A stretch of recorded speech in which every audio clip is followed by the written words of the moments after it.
Bismillahi Rahmani Rahiim. Iskoola xisaabta la yiraahdo ayaa maanta noqonaysa insha Allah tacaala tusaalaheena.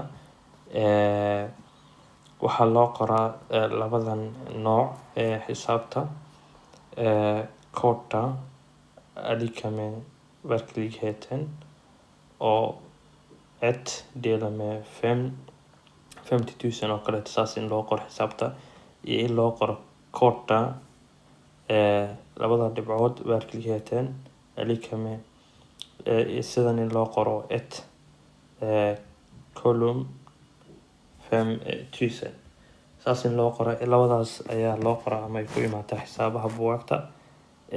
Marka enhet loo xisaabiyo ayaa jiro sida meter, centimeter, decimeter, kilometer iyo millimeter iyo wixii la mid ah. Xisaabta waa xisaab aad iyo aad u dhib yar.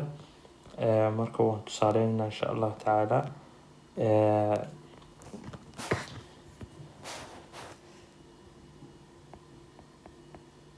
En korta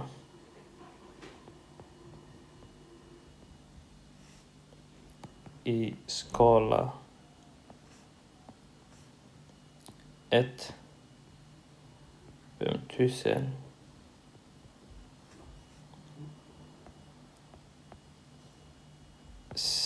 sträcka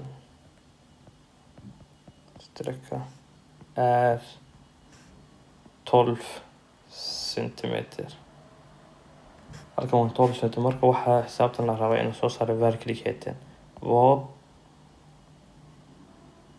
är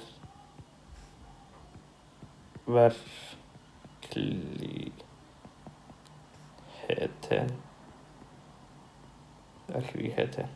Marka xisaabtan verkligheten sidaan usoo saarno hadda waxaa way centimeter weeye.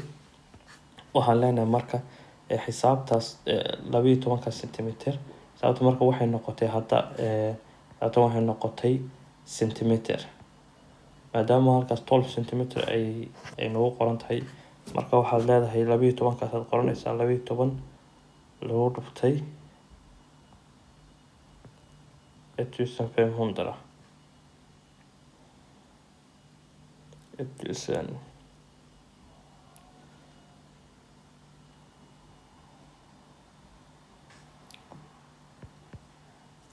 waxay noqonaysaa 18,000 oo centimeter amaba 180 meter. Marka tusaaleena maanta taas ayuu ku ekaa. Aad baa u mahadsantihiin. Wassalaamu calaykum waraxmatullaahi wabarakaatuh.